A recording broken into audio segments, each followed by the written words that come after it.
Murakoze ndi kumwe n'umuvandimwe wacu Benigne. Benigne, wiriwe neza? Niriwe neza. Benigne, tugiye kuganira ku ijambo ry'Imana, ndaza kubaza ibibazo urajya udusubiza bitewe n'uko ubyumva. Yego nta kibazo. Benigne, ujya usoma Bibiliya? Yego ndayisoma. Ese nk'umukristo cyangwa se umuntu udasoma ijambo ry'Imana wamugiriye iyihe nama cyangwa se ni nk'izihe nyungu ziri mu gusoma Bibiliya? Inyungu ni nyinshi cyane zo gusoma Bibiliya. I personally ngiye byaramfashije cyane kubera ko nungutse mu ubwenge bwinshi bugiye butandukanye. Hari ukundi kuntu amenya Imana bitandukanye no kuba uri umukristo usenga gusa ariko udasoma ijambo. Ugenda umenya neza ati se ni ibiki nizeye, ese Imana namenye ubundi ni Imana ki, ubundi what is he capable of and what can't he do, nyine nibwo umenya neza agakiza ni iki. Yego, so nk'umuntu udasoma Bibiliya rero icyo namubwira, yego biragoye kubera ko ijambo ry'Imana nyine ni ijambo ry'Imana, niho ukura ubwenge bwose bwo mu isi, niho ukura ubwenge bwo kumenya inzira y'ukuri. So umuntu udasoma Bibiliya rwose icyo namubwira ni ihangana agerageze, kubera ko Bibiliya ni ubuzima, niho hari ibintu byose byakuyobora muri ubu buzima, nyine amategeko n'amateka byose by'Imana biri muri Bibiliya. Benigne, urakoze cyane.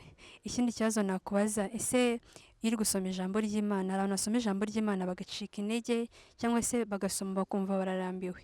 Wowe uri gusoma ijambo ry'Imana, ni iki kikongerera imbaraga cyangwa se niyihe motivasiyo uba ufite iyo uri gusoma ijambo ry'Imana?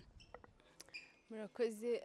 Akenshi iyo ngiye gusoma ijambo ry'Imana mbwira Mwuka Wera ngo nanyobore, kubera ko the Bible tells us that we should delight in the word of God. So hari igihe rero tubisoma kubera ko ari duty, cyangwa se wenda twavuze ati ngomba gusoma in the morning, ariko ugasanga nyine ubikora kubera ko ari duty ufite. Ariko hari igihe ubikora Umwuka Wera ari ukuyobora, nibwo ugira that delightness cyangwa se ibyo byishimo byo kumva uri mu ijambo ry'Imana. So ikintu cya mbere kinyobora ni uko maze nkasenga, ikindi nyine nkasaba Umwuka Wera kugira ngo anyigishe ibyo ashaka kunyigisha. Yego. Benigne, urakoze cyane. Ikindi kibazo nakubaza, ese mwogira inama sibyo urubyiruko cyangwa se abakristo bifuza, ari ukuntu umuntu ajya gusoma ijambo ry'Imana bitewe n'uburyo yagiye aryumva ahantu hatandukanye, uburyo nyine abantu barisobanura bikajya ngo bikamuca intege, nyine akumva ko mu ijambo ry'Imana nta kuri kurimo, cyangwa se nyine we akaryisobanura bitewe na desire z'umutima we. Ese uwo muntu niyo nama wamugira cyangwa se ni nk'iyi nzira wamuyoboramo kugira ngo amenye iby'ukuri kandi iby'ukuri biturutse ku Mana? Murakoze cyane. So inama nagira uwo muntu, icya mbere cyo niba ukeneye kumenya ukuri kwawe ni uko usoma ijambo. Nyine aho ngaho usanga abantu bavuga ngo the Bible contradicts itself. Ni wowe nyine wowe ushaka ukuri, ni wowe ukwiye gusoma Bibiliya ukavuga ati ariko se ubundi niba Bibiliya ihari, kuki nakumva umupasiteri ejo n'ejo bundi bakambwira ngo uyu mupasiteri wenda ngo ntago ari umukristo byuzuye, ngavuga ibintu bitari byo.